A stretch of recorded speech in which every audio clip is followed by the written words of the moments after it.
राम राम किसान भाइयों। आज की वीडियो में मैं आपको उन कमेंट्स के रिप्लाई करने जा रहा हूं कि जो कि आज के महत्वपूर्ण कमेंट्स हैं। तो वो किसान साथी अपने कमेंट सुन लें, कमेंट के रिप्लाई सुन लें जिन्होंने कमेंट किए हैं। साथियों, सबसे पहला कमेंट है प्रदीप सिंह जी का। ये कह रहे हैं कि कॉटन में किस टाइप से उपयोग करें, नीला तोता और चूना को। तो यहाँ पर आप बुवाई के समय पर इसे उपयोग करेंगे तो आपको ज़्यादा अच्छे लाभ मिलेंगे। और जो पहला पानी आप लगाते हैं, पहले पानी पर खाद के साथ में मिला के आप बुरकाव करें, उसके आपको और भी अच्छे रिजल्ट मिलेंगे। अगर आप इसका ड्रिंचिंग करना चाहते हैं तो ड्रिंचिंग के माध्यम से भी आप इसका उपयोग कर सकते हैं। और इसका आपको मात्रा जो लेनी होगी वो मात्र 2 ग्राम प्रति लीटर के हिसाब से डालना है। और ड्रिंचिंग आप इसकी पौधे की जड़ों पर करें, ठीक है। और अगला कमेंट है निखिल चौधरी जी का। ये कह रहे हैं कि भाई, पौधा और पेड़ी गन्ने में कोर प्रीमा का अगर गन्ने की पत्तियों पर स्प्रे करें तो कैसा रिजल्ट रहेगा। अच्छा रिजल्ट आता है। मैंने गन्ने की पत्तियों पर ही स्प्रे करा के इसके रिजल्ट लिए, अच्छा रिजल्ट आया है, ठीक है। रियलमी हाय भाई जी, राम राम जी। और ये अजय त्यागी जी कह रहे हैं नाइस, थैंक यू जी। और श्याम सिंह, मात्रा तो बताएं। मात्रा इनमें सभी की बताई हुई है, आप वीडियो को ध्यान से देखें। और नीरज कुमार जी कह रहे हैं राम जी, राम साहब। और गौरव चौधरी, राम बड़े भाई, राम जी। और शेखर साहू जी कह रहे हैं नमस्कार जी, आपके वीडियो से शानदार जानकारी मिली है। और मेरे धान MTU 7029 45 दिन के हैं, DAP और यूरिया दी है, फुटाव कम है, क्या उपाय करूं। तो अगर आपके खेत में पानी ज़्यादा समय तक भरा रहा है तो यहाँ पर आप थोड़ा सा कॉपर ऑक्सीक्लोराइड लें 250 ग्राम। और उसके साथ में आप 500 ग्राम ह्यूमिक एसिड और उसके साथ में यूरिया 500 ग्राम मिला के एक स्प्रे कर दें। खेत में जितना भी फुटाव और बढ़वार कम है वो बढ़वार आ जाएगी। और दूसरा, अगर फुटाव कम आ रहा है तो आप यहाँ पर चूना लेंगे 10 किलोग्राम प्रति एकड़ के हिसाब से। स्प्रे के 2 दिन के बाद में 10 किलोग्राम चूना ले लें, बुझा हुआ चूना, ठीक है। उसके साथ में आप मिक्स करें यहाँ पर फेरस सल्फेट यानी हराकासिस 8 से 10 किलोग्राम प्रति एकड़ और यूरिया खाद के साथ में मिला के उसे बुरकाव कर दें। और यूरिया आपको 30 से 35 किलोग्राम लेना है, इससे ज़्यादा नहीं, ठीक है। बुरकाव कर दो, 8 दिन में आपके खेत में सुधार हो जाएगा। सुधीर यादव जी कह रहे हैं कि बहुत सुंदर जानकारी सर, मुफ्तीगंज जौनपुर से। Thank you sir, thank you so much. और शेखर साहू जी का ये सवाल का जवाब दे ही दिया है। ऋषिपाल सिंह जी कह रहे हैं 834, अच्छा, इन्होंने वीडियो को 834 तक देखा है, थैंक यू। और ये कह रहे हैं कि मिट्टी की जांच करने के लिए pH मान के लिए pH मीटर कहाँ से लें। तो सर आप टेंशन ना लो, कुछ ही दिन में एक लाइव वीडियो बनाऊंगा और उसमें दिखाऊंगा कि pH को कैसे चेक किया जाता है। और जहाँ तक pH मीटर लेने की बात है तो ये लिटमस पेपर होता है केमिस्ट्री में, रासायनिक विज्ञान में लिटमस पेपर जो होता है, उसी लिटमस पेपर से हम चेक कर लेंगे, कोई दिक्कत नहीं है। और इसके आपको बहुत अच्छे रिजल्ट मिलेंगे। आप इसे अगर मंगाना चाहें तो अमेज़ॉन से ऑनलाइन मंगा सकते हैं, वीडियो के डिस्क्रिप्शन में लिंक दे दूंगा, आप वहां से मंगा सकते हो, ठीक है। वीरेंद्र जी कह रहे हैं कि वेरी गुड, थैंक यू जी। और सुधीर यादव जी कह रहे हैं कि आपका वीडियो शाम 7 बजे के बाद देखने के लिए प्रतिदिन इंतज़ार करता हूँ। Thank you sir. और मैं भी कोशिश करता हूँ कि 7 बजे के बाद मैं वीडियो ज़रूर अपलोड कर दूँ। और यहाँ पर भीम चौधरी जी कह रहे हैं कि भाई जी अपना नंबर और अपना एड्रेस दे दो। हाँ भाई जी, बताऊँगा, एड्रेस भी बताऊँगा और नंबर भी बताऊँगा, थोड़ा सा समय दो। और यहाँ पर अंकुर सेहाग जी का कमेंट है कि क्या बिना पानी में भिगोए भी चूना को सीधा पानी में चला सकते हैं। हाँ, आप सीधे पानी में चला सकते हो, लेकिन थोड़ा टाइम दे दोगे उसे तो उसकी जो गर्मी है वो निकल जाएगी और फसल में वो नेगेटिव इफेक्ट नहीं डालेगा, ठीक है। आप ज़्यादा से ज़्यादा आधे से 1 घंटे का टाइम दे दो उसे, फिर उसके बाद में चला दो, कोई दिक्कत नहीं है। गॉड फादर, सर बुझा हुआ चूना गन्ने को हार्म तो नहीं करेगा। नहीं सर, बुझा हुआ चूना हार्म नहीं करेगा। अगर आप मात्रा 6 किलोग्राम से 10 किलोग्राम प्रति एकड़ डाल रहे हैं तो कोई नुकसान नहीं है। चाहे pH आपका बढ़ा हुआ भी है तो भी नुकसान नहीं करेगा। इसके साथ में आप गंधक अगर मिला लेंगे तो वो उल्टा आपको पॉजिटिव रिजल्ट देगा और ज़बरदस्त रिजल्ट आपको देखने को मिलेंगे, ठीक है। गुरदेव सिंह जी कह रहे हैं कि भाई साहब, मैंने धानुका कंपनी की फिप्रोनिल 5% वाला स्प्रे किया। और ये कह रहे हैं 5% वाला स्प्रे किया है, अभी भी झंडा रोग नहीं जा रहा है। सर, और इनका अगला कमेंट है कि भाई साहब मैंने फिप्रोनिल धानुका कंपनी का कैसा रहेगा। अच्छा, इन्होंने धानुका कंपनी का फिप्रोनिल 5% में बकानी के लिए स्प्रे किया है। इनके खेत में बकानी अभी नहीं जा रही है। सर ऐसा करिए, आपके खेत में जो जहाँ पर आपने स्प्रे किया है वहाँ पर ये देखो कि जो बकानी के पौधे हैं उनके बराबर से जो फुटाव आ रहा है, उन पौधों में तो बकानी नहीं है, ठीक ठीक है। और इसमें बकानी इस टाइप से नहीं जाती कि वो पौधा बिल्कुल ख़त्म हो जाता है, उसमें टाइम लगता है ख़त्म होने में। जब आप स्प्रे कर देंगे तो आपके खेत में जो बकानी के पौधे हैं वो उतने ही रहेंगे, उससे ज़्यादा नहीं बढ़ेंगे, ठीक है। 2 दिन के बाद में आपके खेत में नए पौधे बकानी के देखने को नहीं मिलेंगे और उनके साथ से पौधा जो फुटाव लेके आता है वो स्वस्थ होता है। आप इस चीज़ की तादाद करें और अगर आपको लगता है कि इसमें सुधार नहीं हो रहा है तो आप मुझे एक बारी कमेंट ज़रूर करना, ठीक है। बल्लभ 6038 ये कह रहे हैं कि मूंगफली में हराकसिस 1 एकड़ ज़मीन में कितनी मात्रा में डालना चाहिए, और ये कह रहे हैं कि बुवाई के समय डालना चाहिए, बुवाई से पहले प्लीज़ आंसर देना सर जी। तो ये कह रहे हैं कि इन्हें हराकसिस डालना है तो ये 10 किलोग्राम प्रति एकड़ के हिसाब से आप डाल सकते हो, कोई दिक्कत नहीं है। और मूंगफली में तो आप सल्फ़र भी यहाँ पर डाल देना, कम से कम 3 किलोग्राम प्रति एकड़ के हिसाब से गंधक, ठीक है। गंधक अगर डालें तो 3 किलोग्राम प्रति एकड़, और सल्फ़र अगर डाल रहे हैं तो कम से कम 6 किलोग्राम प्रति एकड़ से लेकर 8 किलोग्राम प्रति एकड़ तक डालना, ठीक है। अगला कमेंट है विकास जी का, धान में ये मैंने लगाया है, अच्छा रिजल्ट मिला है। हाँ सर, आपने यूज़ किया है इसे, बहुत बढ़िया, और आप ऐसे ही रिजल्ट लेते रहो इनके। और पंकज राठी जी सर कह रहे हैं कि very good sir ji, thank you sir, thank you so much. Prempal Singh ji कह रहे हैं कि सर कभी तो आप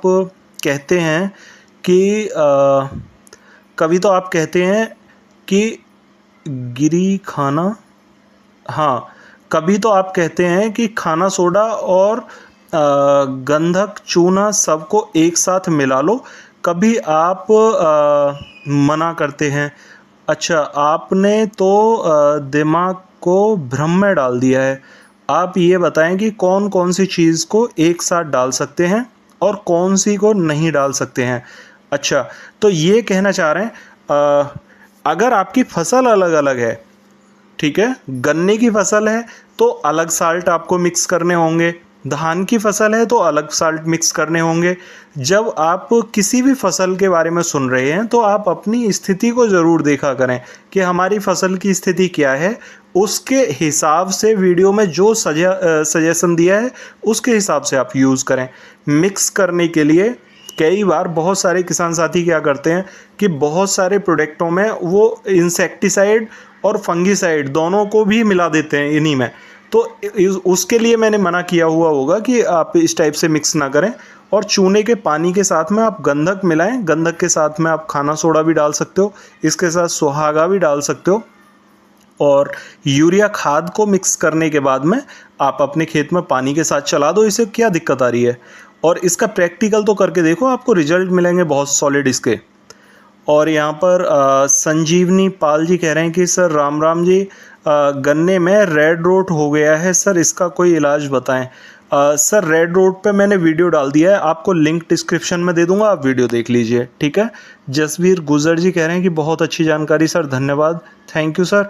और संदीप त्यागी जी कह रहे हैं कि नमस्कार सर, क्या चूना, हराकसिस और गंधक को एक साथ पानी में चला सकते हैं? हाँ सर, तीनों को चला दीजिए, कोई दिक्कत नहीं है।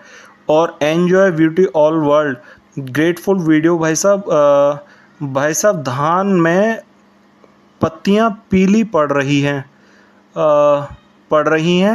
और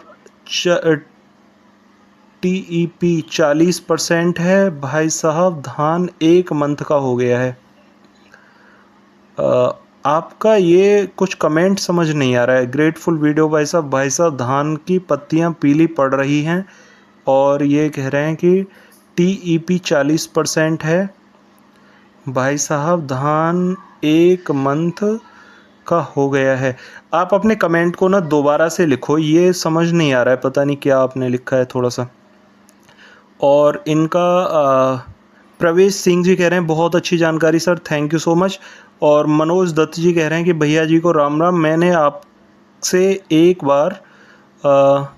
आपसे एक बार जानकारी ली थी, मेरे खेत की मिट्टी चिकनी है, उसमें जल धारण की क्षमता बहुत कम है, और अब मेरा फ़िलहाल खेत खाली है, उसमें असोजी गन्ना लगाना सोच रहा हूँ, तो मुझे कृपया मार्गदर्शन करें, उसमें क्या डालूँ मैं मिट्टी भुरभुरी हो जाए और जल धारण करने की क्षमता बढ़ जाए। अच्छा ठीक है, तो आप इसके लिए ना चूना ले लीजिए कम से कम 10 किलोग्राम प्रति एकड़ के हिसाब से, और सरसों की खल ले लीजिए 15 से 20 किलोग्राम प्रति एकड़, और इसके साथ में 3 किलोग्राम खाना सोडा मिक्स करिए। ठीक है, और खाना सोडा मिक्स करने के बाद में यूरिया खाद के साथ मिला के बुरकाव कर दो खेत में, और बुरकाव करके एक पानी लगा दो पहले, और पानी लगाने के बाद जैसे ही मिट्टी जुताई के लिए तैयार हो जाए उस समय पर आप जुताई करा के अपने खेत में बुवाई कराइए, आपको ज़्यादा अच्छे रिजल्ट मिलेंगे। और सीड को ट्रीट ज़रूर कर लें।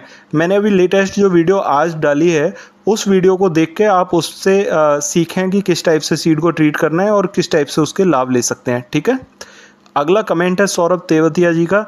ये कह रहे हैं कि सफ़ेद कशिश में क्या होता है। अच्छा, सफ़ेद कशिश के बारे में भी आपको एक वीडियो ज़रूर दूंगा मैं, क्योंकि हरा कशिश, नीला तोता और इनके बारे में कई सारे वीडियोस आ गए, लेकिन सफ़ेद कशिश के बारे में वीडियो नहीं आया है। ठीक है, और गुणवाणी पत्रिका जी ये बोल रहे हैं कि बोरॉन में मिला सकते हैं क्या चूना हरा कशिश। हाँ जी, बोरॉन के साथ में मिला सकते हो, कोई दिक्कत नहीं है। और पुरुषोत्तम जी कह रहे हैं कि सर जी चूना हरा कशिश और गंधक को ड्रिप से एक साथ में केला में देना है, और ये कह रहे हैं कि इनकी मात्रा क्या होगी, वह घोल कैसे बनाना है।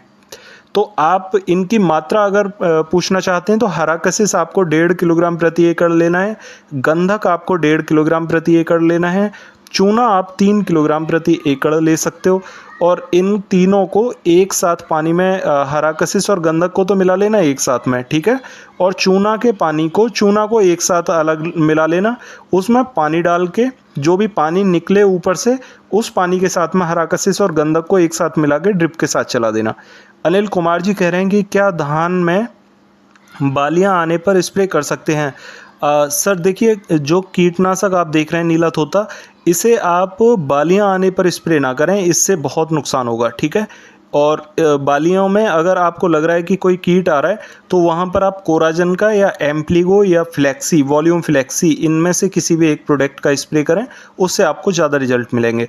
और इनका संजीवनी पाल जी का दूसरा कमेंट है कि सर नमस्ते, आपने जो लाल सड़न रोग के लिए नीचे जो डोज बताई थी और आगे कह रहे हैं ये बताई थी, और पानी बाद में लगाने के लिए कहा था। हाँ, अगर पानी लगा दिया हो तब बाद में आपके बताए हुए डोज लगा सकते हैं। हाँ, आप डोज लगा दो और डोज लगाने के बाद में एक पानी दोबारा से लगा दो, कोई दिक्कत नहीं है, लेकिन पानी लगाने के बाद में जो डोज आप लगाओगे उसे बिना पानी के मत छोड़ना। ठीक है, और यहाँ पर संदीप मलिक जी कह रहे हैं कि भैया 4 महीने के गन्ने में पोरियां फटने की दिक्कत आ रही है। कोई दिक्कत नहीं है, आप सुहागे का उपयोग करो, और सुहागा 1 किलोग्राम प्रति एकड़ के हिसाब से चलाओ खेत में, पानी के साथ में मिला के रिजल्ट मिलेंगे धांसू। और आज जो वीडियो डाला है उसे देखो, उसमें बहुत सारा सॉल्यूशन है इसके बारे में। ठीक है, अनुज कुमार जी कह रहे हैं कि नीला तोता के साथ स्प्रे में NPK यूरिया का उपयोग कर सकते हैं।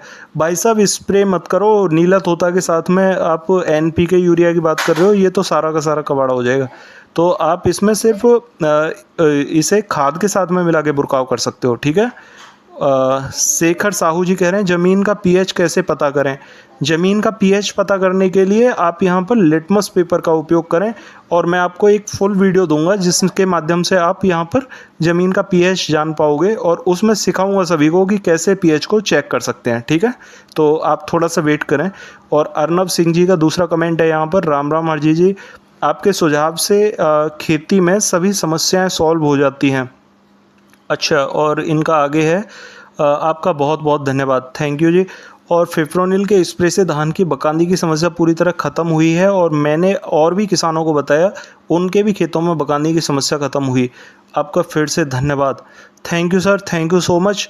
और आप इन चीज़ों को बढ़ाएंगे तो देखो इससे सभी किसान साथियों को लाभ होगा। ठीक है, शेखर साहू जी कह रहे हैं कि धान की हाइट ज़्यादा हो रही है, कल्ले कम है, हाइट को कैसे कंट्रोल करें।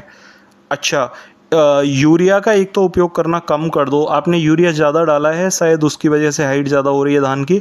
और अगर फुटाव कम आ रहा है और यहाँ पर बढ़वार ज़्यादा हो रही है, तो आप कोई भी यहाँ पर ग्रोथ कंट्रोलर यूज़ कर सकते हो, टबोली का यूज़ कर सकते हो। ठीक है, टबोली पैक्लोब्यूटाजोल 40% है उसके अंदर, अगर आप उसका स्प्रे करोगे तो उसकी हाइट जो है वो कम होगी और फुटाव पे ज़्यादा फोकस होगा। अगर उसमें खरपतवार लगे हुए हों, घास हो खेत में, तो उसकी स्प्रे कर दो, उससे भी एक बार को आपके खेत की हाइट जो है वो रुक जाएगी और फुटाव आपको ज़्यादा देखने को मिलेगा। हर हर महादेव जी का कमेंट है यहाँ पर, 50 दिन की मूंगफली है, चूना और सल्फ़र दे सकते हैं क्या? बिल्कुल दे सकते हो जी, पानी के साथ में मिला के आप दे दो, कोई दिक्कत नहीं है। रविंद्र कुमार जी कह रहे हैं कि सर मेरी धान 26 दिन की हो गई है, इसमें बकानी के कुछ प्लांट दिख रहे हैं। अच्छा, और इसके बाद में ये कह रहे हैं कि और कहीं कहीं अंधे भी दिख रहे हैं, अंडे भी दिख रहे हैं, प्लांट पर क्या करें, प्लीज़ रिप्लाई करें। अच्छा, तो देखो ये अगर बकानी दिख रही है तो बकानी के लिए तो फिप्रोनिल बहुत अच्छा सॉल्यूशन है। आप 250 ml फिप्रोनिल लेके 1 एकड़ ज़मीन में बकानी के लिए स्प्रे कर दो। हाँ, खेत में नमी ज़रूर होनी चाहिए जब आप स्प्रे करें, ठीक है।